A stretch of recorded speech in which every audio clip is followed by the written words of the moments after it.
Thank you, Madam Chair, for including my bill, H.R. 2611, the Public Lands Telecom Act, in today's hearing and for the opportunity to testify. Thanks also for bringing our great Humboldt County broadband champion, Connie Stewart, in to be a witness on the next panel. We're thrilled to have her.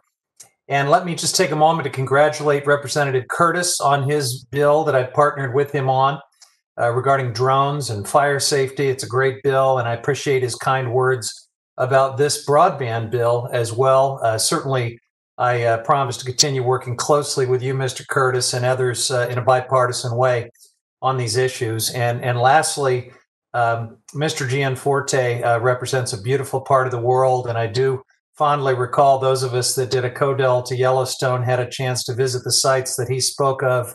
It's a really special place, and congratulations, Mr. Gianforte, on that legislation. So my public lands telecom bill, I believe, takes a very innovative approach to broadband deployment by providing federal land management agencies the authority, incentives, and the resources to expand telecommunication infrastructure and services in rural communities and tribal lands. And the first point I would make is that it's modeled on proven successes of land use fees, providing fee retention authority to the Interior Department agencies like BLM, National Park Service, for rights of way and other telecom infrastructure use authorizations. This bill would ensure that those fees are reinvested to further broadband and telecommunications deployment. That means that when a company pays a land management agency, let's say for a permit to construct a cell tower or a fiber optic cable, that money stays with the agency. It would go towards activities like preparing needs assessments to designate communication sites, maybe developing management plans for communication sites on public lands, or training to manage those sites, expanding connectivity partnerships, etc. With this bill, agencies would finally have an incentive to get out of their silos and think creatively about collaborating and finding win-win broadband partnerships.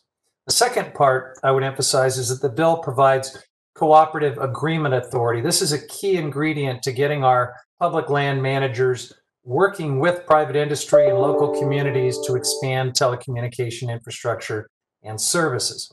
We've got a lot of rural communities and tribes in my district. Many of you on this committee do as well.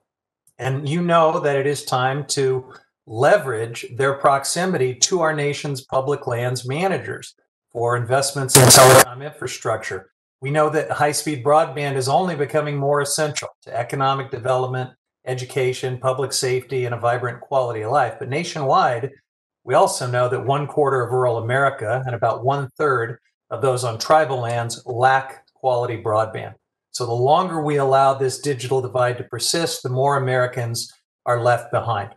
And we know the pandemic has given us an even clearer understanding of this. People are staying home from work and trying to do remote learning, remote work, distance, telehealth, all sorts of things. But for any of it to work, you need a good internet connection. Our public land managers need this too. They need it for public safety, for enhanced user experiences, and for their own basic communications. And yet I have been frustrated to learn that for a variety of reasons, they simply never operate outside of their own silos. They don't even partner with sister federal agencies that might be right next door, where they could obviously go in together and have better solutions that meet multiple needs. So if we can break down these silos, I believe our federal public land managers can pursue win-win partnerships with neighboring rural communities, tribes, private sector partners, and obviously their own sister agencies. And that's what the increased authorities and the incentives and the resources in this bill do.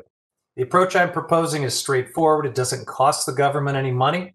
It is broadly supported by industry, rural communities, and a similar version reported out of this committee with unanimous consent in the last Congress. We may not think of this subcommittee as a place where we do telecommunications, but the truth is we have a great opportunity right here to do something big and positive for underserved rural communities on broadband. And I appreciate the opportunity to testify, and again, look forward to hearing from my constituent, Connie Stewart, shortly. Thanks very much, Madam Chair. I yield back.